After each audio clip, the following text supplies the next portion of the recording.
ಇವತ್ತು ಮೊಟ್ಟೆನ ಬಳಸ್ಕೊಂಡು ಮಾಡುವಂಥ ಒಂದು ಡಿಫ್ರೆಂಟ್ ರೆಸಿಪಿ ಜೊತೆಗೆ ಬಂದಿದ್ದೀನಿ. ಇದು ತುಂಬ ಟೇಸ್ಟಿಯಾಗಿರುತ್ತೆ, ಹಾಗೆ ಮಾಡ್ಕೊಳ್ಳೋದು ಕೂಡ ತುಂಬ ಸುಲಭ.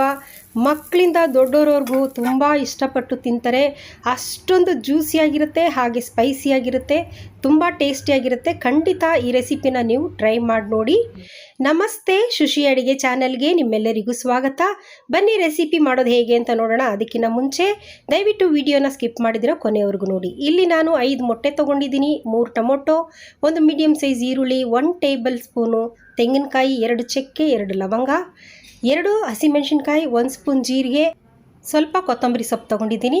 ಹಾಗೆಯೇ 1 ಎಲೆ ಪಲಾವು, ಅರ್ಧ ಸ್ಟಾರ್ ಮಗು, 1 ಏಲಕ್ಕಿ, 2 ಚಕ್ಕೆ, 1 ಮೀಡಿಯಮ್ ಸೈಜ್ ಈರುಳ್ಳಿ, 1 ಸ್ಪೂನು ಧನಿಯಾ ಪುಡಿ, ಅರ್ಧ ಸ್ಪೂನ್ ಗರಂ ಮಸಾಲ, 1/4 ಸ್ಪೂನು ಅರಿಶಿಣದ ಪುಡಿ, 1 ಸ್ಪೂನು ಅಚ್ಕಾರದ ಪುಡಿ, 1 ಕಡ್ಡಿ ಕರಿಬೇವಿನ ಸೊಪ್ಪನ್ನ ತೊಗೊಂಡಿದ್ದೀನಿ. ಈಗ ಒಂದು ಮಿಕ್ಸಿ ಜಾರ್ ತೊಗೊಂಡು ತೆಂಗಿನಕಾಯಿನ ಹಾಕೋತಾ ಇದ್ದೀನಿ. ಹಾಗೆ ಚಕ್ಕೆ ಲವಂಗನೂ ಹಾಕ್ಕೊಂಡಿದ್ದೀನಿ. ಜೀರಿಗೆನೂ ಹಾಕ್ಕೊಳ್ಳೋಣ. ಈರುಳ್ಳಿನ ಕಟ್ ಮಾಡಿ ಹಾಕೋತಾ ಇದ್ದೀನಿ. ಕೊತ್ತಂಬರಿ ಸೊಪ್ಪು, ಹಸಿಮೆಣಸಿನ್ಕಾಯಿ ಎರಡನ್ನೂ ಹಾಕ್ಕೊಂಡು ಈಗ ಇದನ್ನು ನುಣ್ಣಗೆ ರುಬ್ಬಬೇಕು. ನೋಡಿ, ನುಣ್ಣಗೆ ರುಬ್ಕೊಂಡ್ಬಂದಿದ್ದೀನಿ. ನೋಡಿ, ಇಷ್ಟಾದರೆ ಸಾಕು. ಇದನ್ನು ಒಂದು ಬೌಲ್ಗೆ ಹಾಕ್ಕೊಂಡು ಅದೇ ಮಿಕ್ಸಿನ ತೊಳ್ಕೊಂಡು 3 ಟೊಮೊಟೊ ಐತಲ್ಲ ಅದನ್ನು ಕಟ್ ಮಾಡಿಕೊಂಡು ಈಗ ಮಿಕ್ಸಿಯಲ್ಲಿ ಹಾಕ್ಕೊಂಡು ಚೆನ್ನಾಗಿ ನುಣ್ಣಗೆ ರುಬ್ಕೊಳ್ಳೋಣ. ನೋಡಿ, ಕಲರ್ ಎಷ್ಟು ಚೆನ್ನಾಗಿ ಕಾಣ್ತಾ ಇದೆ ಅಲ್ವಾ, ಕೆಂಪಿಗೆ. ನೋಡಿ, ಇಷ್ಟು ನುಣ್ಣಗೆ ರುಬ್ಕೊಂಡ್ರೆ ಸಾಕು. ಈಗ 3 ಮೀಡಿಯಮ್ ಸೈಜು ಈರುಳ್ಳಿ ತೊಗೊಂಡಿದ್ದೀನಿ, 1 ಹಸಿಮೆಣಸಿನ್ಕಾಯಿ, ಸ್ವಲ್ಪ ಕೊತ್ತಂಬರಿ ಸೊಪ್ಪು ತೊಗೊಂಡಿದ್ದೀನಿ. ಇದನ್ನು ಸಣ್ಣಗೆ ಪುಡಿಯಾಗಿ ಹೆಚ್ಕೋಬೇಕು. ಅದಕ್ಕೋಸ್ಕರ ನನ್ನ ಹತ್ರ ಚಾಪರ್ ಅಂತ ಸಿಗುತ್ತೆ, ವೆಜಿಟೇಬಲ್ಲು, ಈರುಳ್ಳಿ ಇದನ್ನೆಲ್ಲ ಕಟ್ ಮಾಡ್ಕೊಳ್ಬೋದು ಅದರಲ್ಲಿ ಈರುಳ್ಳಿನ ಸಣ್ಣದಾಗಿ ಕಟ್ ಮಾಡಿಬಿಟ್ಟು ಈ ಥರ ಹಾಕ್ಕೋಬೇಕು. ಈ ಥರ ಹಾಕ್ಕೊಂಡು ಮುಚ್ಚಳನ ಮುಚ್ಚಿಬಿಟ್ಟು ಒಳಗಡೆ ದಾರ ಇರುತ್ತೆ, ಚೆನ್ನಾಗಿ ಒಂದು 7-8 ಸಲ ಎಳೆದ್ರೆ ಸಣ್ಣಗೆ ಪುಡಿ ಥರ ಆಗುತ್ತೆ. ಚಾಪರ್ ಇಲ್ಲ ಅಂತಂದರೆ ನೀವು ಸಣ್ಣದಾಗಿ ಕೈಯಲ್ಲೇ ಕಟ್ ಮಾಡ್ಕೊಳ್ಳಿ. ನೋಡಿ, ಇಷ್ಟು ಮಾಡ್ಕೊಂಡಿದ್ದೀನಿ. ಈಗ ಹಸಿಮೆಣಸಿನ್ಕಾಯಿ ಮತ್ತು ಕೊತ್ತಂಬರಿ ಸೊಪ್ಪನ್ನು ಹಾಕ್ಕೊಳ್ಳೋಣ. ತುಂಬ ಬೇಗ ಆಗುತ್ತೆ ಇದರಲ್ಲಿ ಮಾಡಿದ್ರೆ. ಈಗ ಮತ್ತೆ ಮುಚ್ಚಳ ಮುಚ್ಚಿಬಿಟ್ಟು ಒಂದು 5-6 ಸಲ ಇದನ್ನು ಎಳೆದ್ರೆ ಸಣ್ಣದಾಗಿ ಪುಡಿಯಾಗಿ ಆಗಿಬಿಡುತ್ತೆ. ಎಷ್ಟು ಸಣ್ಣಗೆ ಬೇಕಾದ್ರೂ ಮಾಡ್ಕೋಬೋದು. ನೋಡಿ, ಈಗ ನಾನು ತೋರಿಸ್ತೀನಿ. ಇಷ್ಟು ಸಣ್ಣಗೆ ಕಟ್ಟಾಗಿದೆ ನೋಡಿ. ಈಗ ಒಂದು ಪಾತ್ರೆ ತಗೊಂಡು 5 ಮೊಟ್ಟೆನ ಒಡೆದು ಇದರಲ್ಲಿ ಹಾಕ್ಕೊಳ್ಳೋಣ. ಈ ರೆಸಿಪಿ ಅಂತೂ ತುಂಬ ಟೇಸ್ಟಾಗಿದೆ, ಹಾಗೆ ಇದೊಂಥರ ಡಿಫ್ರೆಂಟ್ ಆಗಿರೋ ಅಡುಗೆ. ದಯವಿಟ್ಟು ಕೊನೆಯವರೆಗೂ ನೋಡಿ, ನಿಮಗೆ ಏನು ಮಾಡ್ತಾಯಿದ್ದೀನಿ ಅಂತ ಗೊತ್ತಾಗುತ್ತೆ. ಈಗ ಒಂದು ಎಗ್ ಬೀಟರ್ ತೊಗೊಂಡು ಇದನ್ನು ಬೀಟ್ ಮಾಡ್ಕೋಬೇಕು. ಎಗ್ ಬೀಟರ್ ಇಲ್ಲ ಅಂತಂದರೆ ಫೋರ್ಕ್ ತೊಗೊಂಡು ಫೋರ್ಕಲ್ಲಾದರೂ ಸರಿ ಇದನ್ನು ಚೆನ್ನಾಗಿ ನೋರೆ ಬರೋ ಥರ ಬೀಟ್ ಮಾಡ್ಕೊಳ್ಳೋಣ. ನೋಡಿ, ಈಗ ಎಗ್ ಬೀಟರಲ್ಲಿ ನಾನು ಮೊಟ್ಟೆನ ಚೆನ್ನಾಗಿ ಹೊಡ್ಕೊತಾ ಇದ್ದೀನಿ. ನೋಡಿ, ಈ ಥರ ಚೆನ್ನಾಗಿ ಫಾಸ್ಟಾಗಿ ಹಿಂಗೆ ಬೀಟ್ ಮಾಡಿಕೊಂಡ್ರೆ ನೋರೆ ಬರುತ್ತೆ ಚೆನ್ನಾಗಿ. ಇಷ್ಟು ಮಾಡಿಕೊಂಡ್ರೆ ಸಾಕು. ಈಗ ನಾವು ಚಾಪರಲ್ಲಿ ಕಟ್ ಮಾಡ್ಕೊಂಡಿದ್ವಲ್ಲ ಈರುಳ್ಳಿ, ಹಸಿಮೆಣಸಿನ್ಕಾಯಿ, ಕೊತ್ತಂಬರಿ ಸೊಪ್ಪು, ಅದನ್ನು ಈಗ ಇದಕ್ಕೆ ಹಾಕ್ಕೊಳ್ಳೋಣ. ಈ ವೆಜಿಟೇಬಲ್ ಚಾಪರಲ್ಲಿ ಬ್ಲೇಡ್ ಇರುತ್ತೆ, ಆ ಬ್ಲೇಡ್ನ ತೆಗೆದುಬಿಟ್ಟು ಹಾಕೋತಾ ಇದ್ದೀನಿ.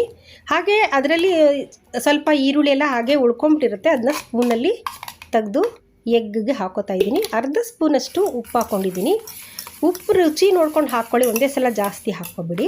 ಮತ್ತು ಎಗ್ ಬೀಟರಿಂದ ಇದನ್ನೆಲ್ಲ ಚೆನ್ನಾಗಿ ನಾನು ಮಿಕ್ಸ್ ಮಾಡ್ಕೋತಾ ಇದ್ದೀನಿ. ಈಗ ಸ್ಟವ್ ಹಚ್ಬಿಟ್ಟು ಒಂದು ಪ್ಯಾನ್ ಇಟ್ಕೊಂಡು 1 ಸ್ಪೂನಷ್ಟು ಎಣ್ಣೆನ ಸವರ್ಕೊಂಡು ಆಮ್ಲೆಟ್ ಮಾಡ್ಕೋಬೇಕು. ನೋಡಿ, ಈಗ ನಾನು ಹಾಕೋತಾ ಇದ್ದೀನಿ. ಪ್ಯಾನಲ್ಲಿ ಎಷ್ಟು ಇರಿಸುತ್ತೆ ಅಷ್ಟನ್ನ ಹಾಕ್ಕೊಳ್ಳಿ. ಹಾಕ್ಕೊಂಡು ಅರ್ಧ ಬೆಂದ ಮೇಲೆ ನೋಡಿ ಈ ಥರ ಮಡ್ಚ್ಕೋಬೇಕು. ಈ ಥರ ಮಡ್ಚ್ಕೊಂಡು 2 ಕಡೆನೂ ಬೇಯಿಸ್ಕೋಬೇಕು. ನೋಡಿ, ಸಾಫ್ಟಾಗಿದೆ. ಮತ್ತು ನಾನು ತಿರುಗಿಸ್ಕೊಂಡು ಇನ್ನೊಂದು ಸಲ ಬೇಯಿಸ್ಕೊತೀನಿ ಇದನ್ನು. ನೋಡಿ, ಈ ಥರ ಬೇಯಿಸ್ಕೊಂಡು ಒಂದು ಪ್ಲೇಟ್ಗೆ ಟ್ರಾನ್ಸ್ಫರ್ ಮಾಡ್ಕೋಬೇಕು. ನೋಡಿ, ಈ ಥರ ಪ್ಲೇಟ್ಗೆ ಹಾಕ್ಕೊಳ್ಳೋಣ. ಇನ್ನೊಂದು ಮಾಡೋದು ತೋರಿಸ್ತೀನಿ ನೋಡಿ. ನಾನು 1 ಸ್ಪೂನ್ ಎಣ್ಣೆನ ತವಾಗ ಹಾಕ್ಕೊಂಡು ಮೊಟ್ಟೆ ಮಿಶ್ರಣನ ಹಾಕ್ಕೊಂಡು ಆಮ್ಲೆಟ್ ಮಾಡ್ಕೋಬೇಕು. ಬೇಗ ಆಗುತ್ತೆ ಈಸಿಯಾಗಿ. ಇದೊಂದು ಅರ್ಧ ಬೆಂದ ಮೇಲೆ ನೋಡಿ ಈ ಥರ ಇನ್ನೊಂದು ಸ್ಪೂನ್ ಸಹಾಯ ಬೇಕಾದ್ರೆ ತೊಗೊಂಡು ಈ ಥರ ಮಡ್ಚ್ಕೋಬೇಕು. ನೋಡಿ, ಈ ಥರ ಮಡ್ಚ್ಕೊಂಡು 2 ಕಡೆನೂ ಇದನ್ನ ಬೇಯಿಸ್ಕೊಳ್ಳೋಣ.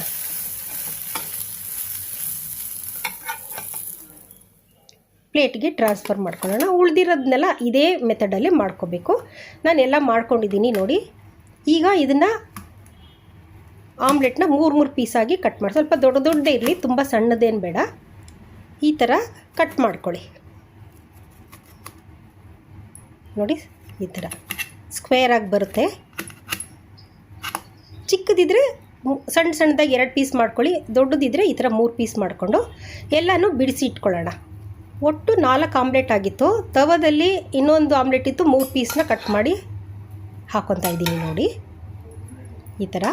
ಈಗ ಸ್ಟವ್ ಹಚ್ಬಿಟ್ಟು ಒಂದು ಪಾತ್ರೆ ಇಟ್ಕೊಂಡು ನಾನು 3 ಟೇಬಲ್ ಸ್ಪೂನಷ್ಟು ಎಣ್ಣೆ ಹಾಕ್ಕೊಂಡು ಪಲಾವ್ ಎಲೆ, ಸ್ಟಾರ್ ಮೊಗ್ಗು, 1 ಏಲಕ್ಕಿ, ಚಕ್ಕೆ ಹಾಕ್ಕೊಂಡಿದ್ದೀನಿ. ಹಾಗೆ 1 ಕಡ್ಡಿ ಕರ್ಬೇವಿನ ಸೊಪ್ಪನ್ನ ಹಾಕ್ಕೊಂಡು 1 ಮೀಡಿಯಮ್ ಸೈಜ್ ಈರುಳ್ಳಿನ ನೋಡಿ ಸಣ್ಣಗೆ ಹೆಚ್ಚಿಬಿಟ್ಟು ಹಾಕ್ಕೊಂಡಿದ್ದೀನಿ. ಇದು ಗೋಲ್ಡನ್ ಬ್ರೌನ್ ಬರೋವರೆಗೂ ಇದನ್ನು ನಾವು ಹುರ್ಕೊಳ್ಳೋಣ. ತುಂಬ ಟೇಸ್ಟಿಯಾಗುತ್ತೆ. ಇದನ್ನು ಮಾಡಿ ನೋಡಿ, ನೀವು ಮತ್ತೆ ಮತ್ತೆ ಮಾಡ್ತಾ ಇರ್ತೀರ, ಅಷ್ಟು ಟೇಸ್ಟಿಯಾಗುತ್ತೆ. ಇದು ಕಂದು ಬಣ್ಣ ಬಂದಮೇಲೆ 1 ಟೀ ಸ್ಪೂನಷ್ಟು ಶುಂಠಿ ಬೆಳ್ಳುಳ್ಳಿ ಪೇಸ್ಟ್ ಹಾಕ್ಕೊಂಡಿದ್ದೀನಿ.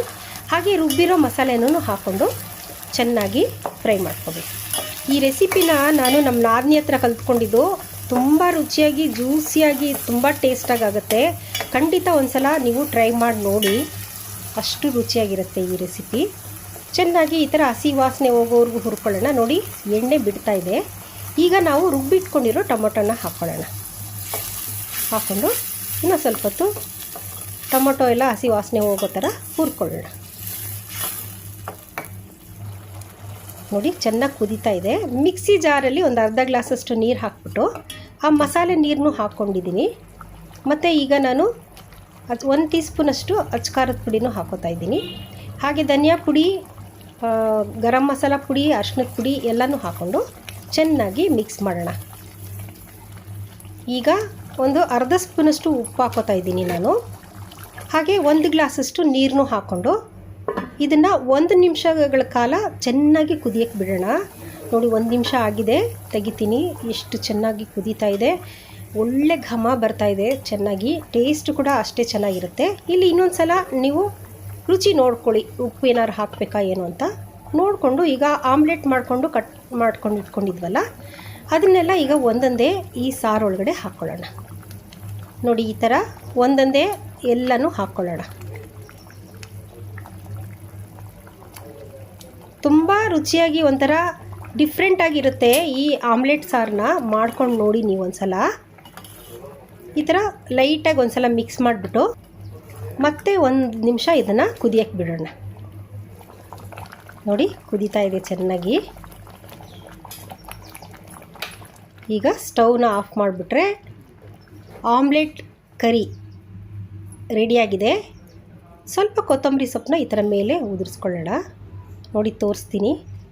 ಕಲರು ಮತ್ತು ಟೇಸ್ಟು ಕೂಡ ಅಷ್ಟೇ ಚೆನ್ನಾಗಿರುತ್ತೆ. ಖಂಡಿತ ಒಂದು ಸಲ ನೀವು ಈ ರೆಸಿಪಿನ ಟ್ರೈ ಮಾಡಿ ನೋಡಿ. ಹಾಗೆ ಹೇಗಿತ್ತು ಅಂತೇಳ್ಬಿಟ್ಟು ನನಗೆ ಕಮೆಂಟ್ ಮಾಡೋದನ್ನ ಮರ್ತೋಗಬೇಡಿ. ದಯವಿಟ್ಟು ಶುಶಿ ಅಡುಗೆ ಚಾನಲ್ನ ಸಬ್ಸ್ಕ್ರೈಬ್ ಮಾಡ್ಕೊಳ್ಳಿ. ನಿಮ್ಮ ಫ್ರೆಂಡ್ಸ್ಗೆ ಶೇರ್ ಮಾಡೋದನ್ನ ಮರ್ತೋಗಬೇಡಿ. ಹೀಗೆ ನನಗೆ ಸಪೋರ್ಟ್ ಮಾಡ್ತಾಯಿರಿ. ಈ ವಿಡಿಯೋನ ಕೊನೆಯವರೆಗೂ ನೋಡಿದ್ದಕ್ಕೆ ನಿಮ್ಮೆಲ್ಲರಿಗೂ ಧನ್ಯವಾದಗಳು. ನೆಕ್ಸ್ಟು ರೆಸಿಪಿ ಜೊತೆಗೆ ಸಿಗ್ತೀನಿ. ಅಲ್ಲಿವರೆಗೂ ಟೇಕ್ ಕೇರ್, ಬಾಯ್.